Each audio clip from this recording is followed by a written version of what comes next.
Fellas, I hope you're having a great day wherever you are. I'm here to make your day a little bit better. Let's brighten it up. I know you guys like a holler first thing in the morning. Yeah. We're going to be covering an add-on today. I haven't done a mod spotlight for a little while. This one is very similar to an add-on we've covered in the past called Power Auras, okay? We're going to be looking at an add-on called Tell Me When. And like it says in the name, it tells you when stuff happens, right? But so does Power Auras. The reason I'm covering this one is in Mists of Pandaria, Power Auras has had an update, so they want to call it. I actually found this update much less user-friendly than the previous version of Power Auras. In fact, I spent a little time playing around with it, and quite frankly, I just got fed up and uninstalled it. It was really annoying. It wasn't working exactly how I wanted it. So talking to the guys who are like, dude, you're going to have to try Tell Me When. I have known about Tell Me When for a long time. It's nothing new by any means, but if you are using Power Auras now, it's probably a good time to play around with Tell Me When before Mists of Pandaria launches, because I'm pretty sure you guys aren't going to like the changes to Power Auras. There is an older version which has been updated called Weak Auras, but quite frankly, I'm not too into new mod generators. They tend to try and do it for a little bit of money. Nothing that's wrong with that. But Tell Me When has been consistently updated for a very, very long time now, and it still works really well in Mists of Pandaria. It got an automatic update by the guys. They were very quick on the ball to update it, so I'm happy with that. I want to get behind that kind of program. I want to keep those guys rocking and rolling. So we're going to be looking at Tell Me When, or TMW. So let's have a look at it, shall we? Boo boo boo slash TMW. That's a 2 preach. You suck. And there we go. Oh, it all looks a bit blank. But here you go. Here's your first bar, or group, as we will get to know it, of Tell Me When. You get these 4 buttons here. You have a little icon in the bottom. You can drag, make huge. Oh my god. Or you can make it really smidgy and small. But it's all very cool. Left click to drag it around. And essentially what you want to do is you want to right click a Power Aura, a Tell Me When icon to configure. So we'll right click this blank one. Okay, so you're going to get this nice step-by-step guide of what you want to do. First of all, note this button, enabled. This tripped me up the first time. I used Tell Me When way back when and then found Power Auras and preferred Power Auras. I still quite do prefer the old Power Auras, but unfortunately I can't use it that much more. So there you go.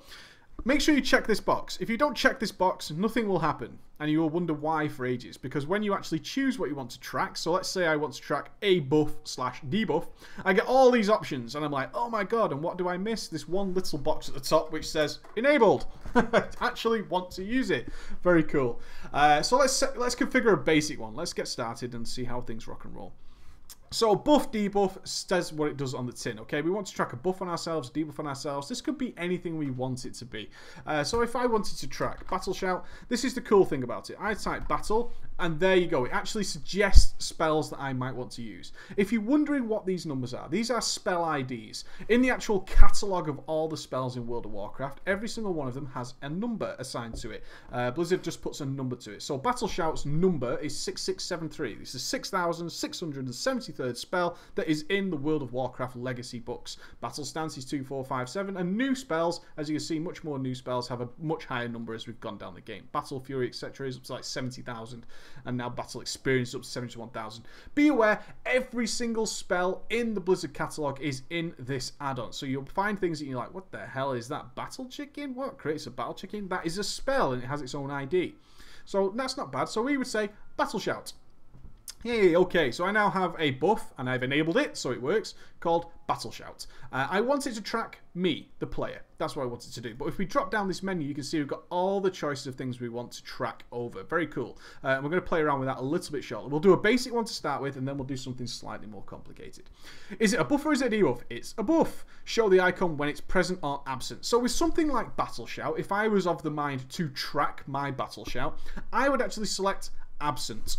I want to know when I don't have Battle Shout up, because that means I need to recast it, and if I don't have it up, I'm losing serious DPS. This could also be used for this particular spell.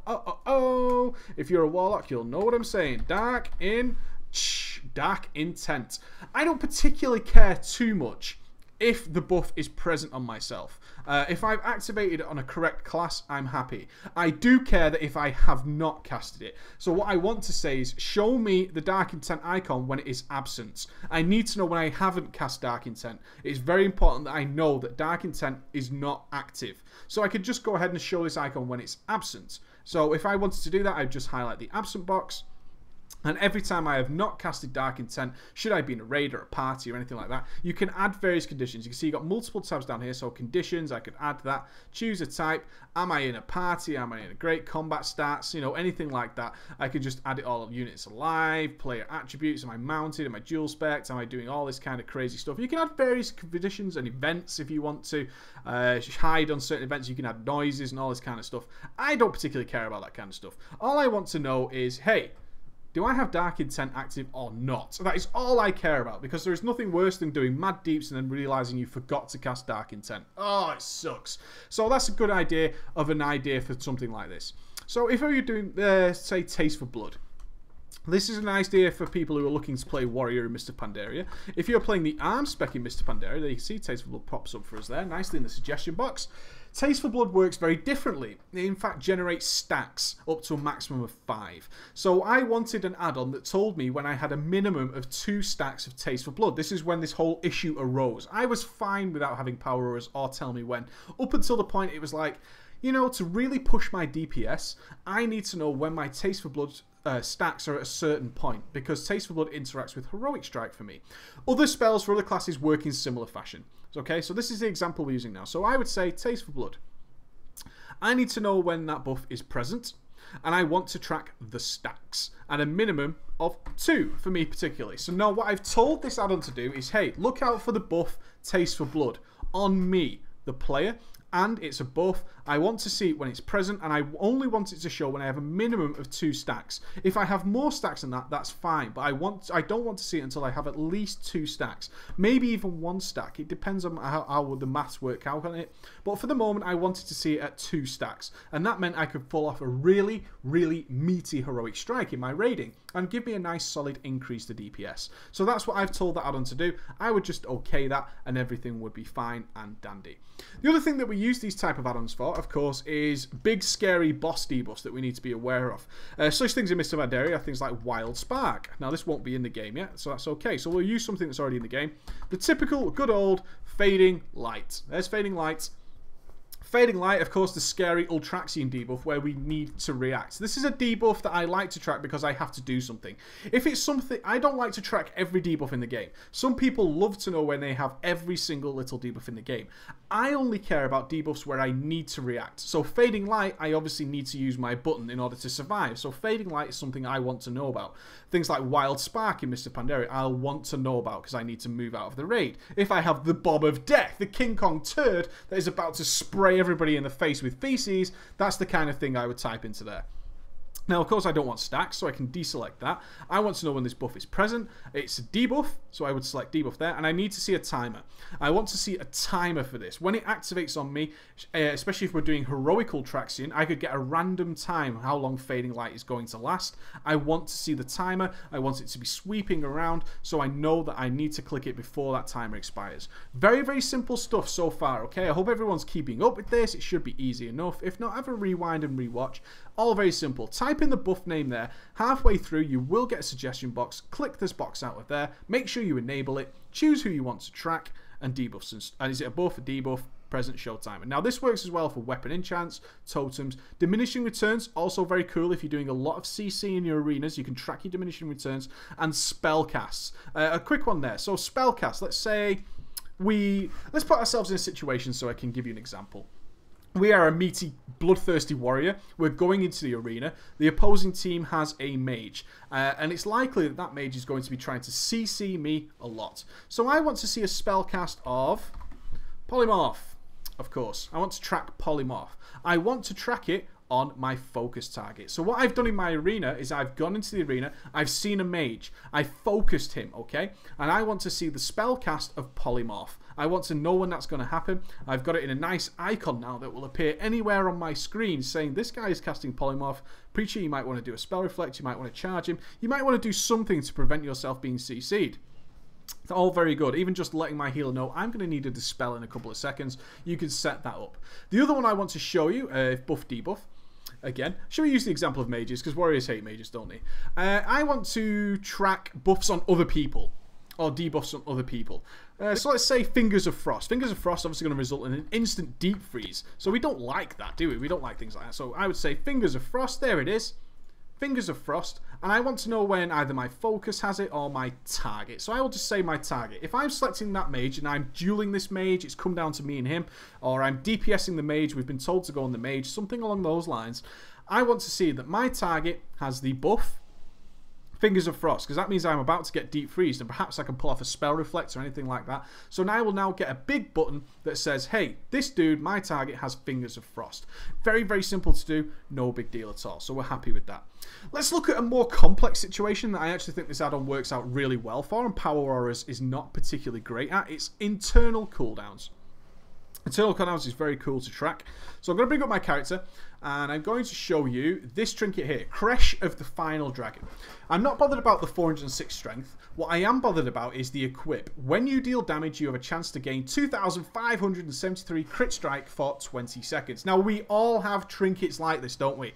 Whether we're a caster, we have something that activates when we're just dealing damage, and it's not an on-use. It's just something that can happen. If you're not aware, these trinkets have an internal cooldown. Let's see if we can move away from this guy for a sec. He's spamming us rather a lot. We'll go over here. These kind of trinkets have what's called an internal cooldown. That means they cannot proc straight after each other. So what you can't have happen with this trinket is we'll get the 20-second critical strike rating, and then as soon as it wears off, it will proc again. What happens is this trinket has an internal cooldown that's not immediately obvious to us. It's really not. So it cannot chain proc once after each other. So what we do is we want to create a power aura for this, and actually this is very useful. Now how we do this is a little bit more complicated, so we'll exit config mode for now. I want to see what this spell is called. We want to actually track the buff it gives us, not the name of the trinket. So we'll go up to a training dummy here, and we're going to watch for when we get 2,573 critical strike rating, which hopefully will be reasonably quickly. Come on, give me some deeps. This trinket particularly does not proc very quickly. However, there it is. It's called Find Weakness. Increase my crit strike rating for 2,573. So that is the actual proc. That is what that trinket is giving me, is an ability called Find Weakness. So I go back into Tell Me When. Hello, Tell Me When. Hello, hello, hello to you. Close that. I click on here. Now, you can see there's a number in here and not an actual trinket name. So what I'll do is I'll actually close this. I'll set it up from fresh. Why not? Let's do it nice and easy. Internal cooldown. Now, this can work for spells, such as Improved Hamstring, things like that. Things that can't chain proc after each other. So I want to track this buff, Find Weakness. So I will go into Find Weakness. There it is. Now, there's two Find Weaknesses, so keep an eye out on that. Some rogues have an ability called Find Weakness as well. So you're looking for the one that's yours, and there it is. Increase your critical strike chance by 2,573 for 20 seconds. I want that one. So there it is. Now, when you're doing an internal cooldown, you have to tell me when. How long is that internal cooldown to track? The mod does not know, which is a little bit annoying, I agree, but we need to find that out. Now, I recommend you go to a website such as Wowhead for this, and I'll show you why this is important later. You might think this is a lot of work. Trust me, it works out. If you go to somewhere like Wowhead and you find the trinket, Crash of the Final Dragon, and you go into the comments, someone very, very quickly will have posted what the internal cooldown of this trinket is. Now, I know it's 100 seconds. 100 seconds. So what I'll do is I actually just type in Find Weakness, colon 100. Now look how I've displayed that. It's important that you read that. That's the buff and that's the internal cooldown. And I would just press enter. It's a buff, a debuff. I want to show it always. With an internal cooldown, it's important to see it all the time. I also want to see the timer. Very important. Look how I've set this up. The name of the spell, what the internal cooldown is, the timer I want to see. I want to see this all the time because I need to track the timer. You can have it as unusable. That's okay. I don't mind that. I prefer always, just to be able to have the buff there all the time and make sure it's enabled. That's all you need to do. If you want to do it, if you look at my other one, you can see the number there, 109742. That's the spell ID. If I go into this one, you can see it's just the same thing. It makes no difference whether you type Find Weakness or type the spell ID. But you can see this is exactly as it was. That's the name of the item. That's the colon, space, then what the internal cooldown is, telling the add-on what the internal cooldown is. Now, trinkets have different ones. Don't think every trinket has a 100-second internal cooldown. In fact, that is a particularly long one. They're all different. So check Wowhead to make sure you get it right. Show the timer, always excellent. So let's demonstrate why this is important. Exit that config mode, go away. Now there you can see, that is the buff. That's where I've stuck it just for the demonstration of this video. I obviously would not have it in that position normally. So we're going to go in, We're going to do some mad deeps. Get a blade storm going, why not? Now you can see what's happened there. The trinket has procced. Find weakness, I have it. Internal increase my crit strike by 2573. And you can see now it's sweeping down. You can see that's telling me, although Blizzard will not show you that. You can see the trinket is just live. It's doing whatever it wants. You can see the add-on is telling me, yo, Preacher, this trinket is not going to proc again until this timer wears out. It's not going to happen. You can see it's slowly counting down. And that's exactly what we want to do. Why do we want to do this? Why is this important? For doing world-class DPS, we need to be aware of when things like trinkets are going to happen. Anything that is out of our control, we need to know when it's going to happen, because now we can make decisions. My big DPS cooldown is called Deadly Calm. You can see it there. That's Deadly Calm. So I'm in a situation now where Deadly Calm's maybe got 5 or 6 seconds left. So I'm getting ready to do my Super Warrior Burst. I'm about ready to chop some skulls off. However, at a quick glance, I can see, hey, you know what? That trinket's still got a little while to go. Not a long time, but it's still got about 20 seconds left. But my Deadly Calm is off cooldown now. I can now make a decision. Should I use Deadly Calm now, and perhaps I will have it back again at the rest of the fight, in which case I should use it now? Or should I just hang on 15 seconds? I'm not going to get to use Deadly Calm again. What I want to do, and let me just show you, this trinket will not proc while it's still on internal cooldown. I'll use this quickly before the cooldown runs out. You can see I'm not getting the buff from it. It's not happening.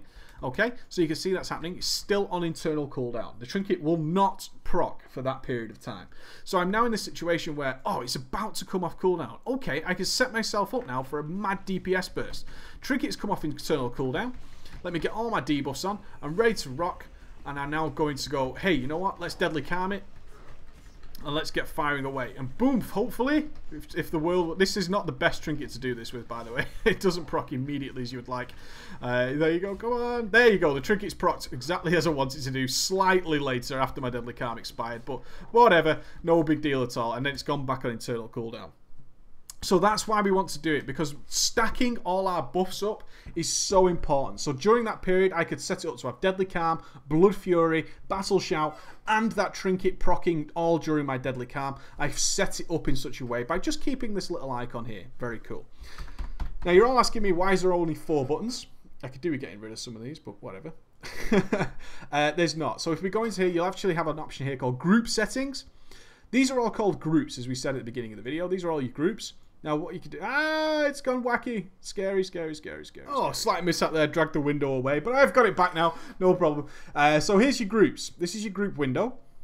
When you click on your groups, now you can see you can add groups, so you can actually do so many groups. You can just keep going, and they'll all just go into various. You can just add more and more. I don't particularly enjoy this way of doing it with these 4 buttons, but you can choose how many buttons you want, icon spacing, rows, how many columns you want. You can configure it however you want. Just be aware that if you don't do a little bit of configuration in here and how many buttons you want, is you can very quickly end up with buttons all over the place by just continuously adding groups. I don't recommend that. You'll end up with 4 button stacks everywhere. You can play around with it. You can have up to 20 in a row if you want to. It doesn't need to be 4.